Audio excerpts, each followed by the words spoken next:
දැන් වෙලාව උදේ 3:53යි. මිස්ටර් හයිබ්‍රිඩ් අපි තාම වැඩ මේ තියෙන මේකේ බැටරි රිපෙයාර් එක කරන්න අප ප්‍රියස් එකක්.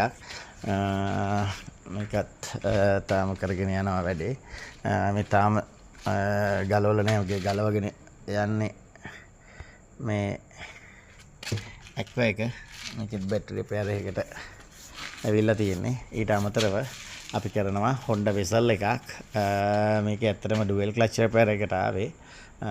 නමුත් ගියර් බොක්ස් එක ගලවගෙන යද්දී ගලවද්දී අපිට හම්බුණා මේකේ තිබ්බ ලෙඩේ ඇවිල්ලා ගියර් මාරුවේදී ජර්ක් වෙනවා.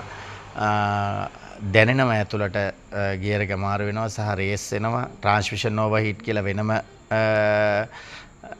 ඉන්ඩිකේට් කරනවා මීටර් බෝඩ් එකේ. ඊට අමතරව D එක බ්ලින්ක් වෙනවා. ඒ වගේ එක වෙලාවකට අන්න ඒ වගේ ලෙඩ කීපයක් තිබ්බා. ඉතින් අපි ඔයිල් ඩ්‍රේන් කරද්දී ගියර් බොක්ස් එක පල්ලෙහාට ගන්න කලින් ඔයිල් ටික ඩ්‍රේන් කරනවා.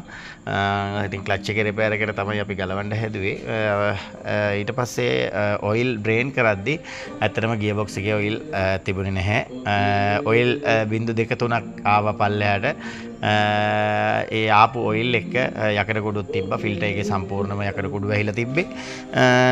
ඉතින් ඒකෙන් හින්දා අපි ගියර් බොක්ස් එක ගලවලා බැලුවා. ගියර් බොක්ස් එක ගලවලා බලපුවාම ඇත්තටම අපිට මොනව කරන්නට පෙන්නන්නම්. මෙන්න මේ පාර්ට්ස් ටික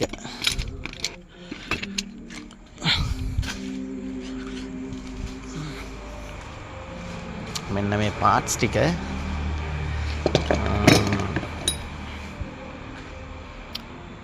කරන්න පේනවා ඇති.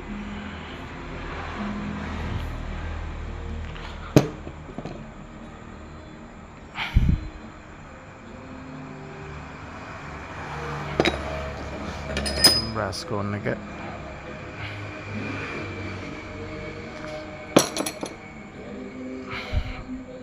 ක්ලච් හබ් එක සහ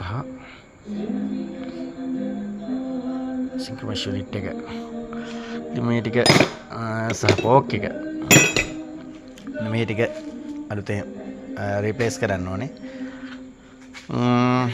ඉතින් නෝක තමයි වැඩේ. ඉතින් පැය 24ම අපි විවෘතයි වැඩ. ඔයගලන්ගෙත් අලුත් අඩියා කිරීමට වාහන තියෙනවා නම් අරන් එන්න අපිත් එක්ක සම්බන්ධ වෙන්න. එහෙනම් හැම දිනකටම සුබ දවසක්.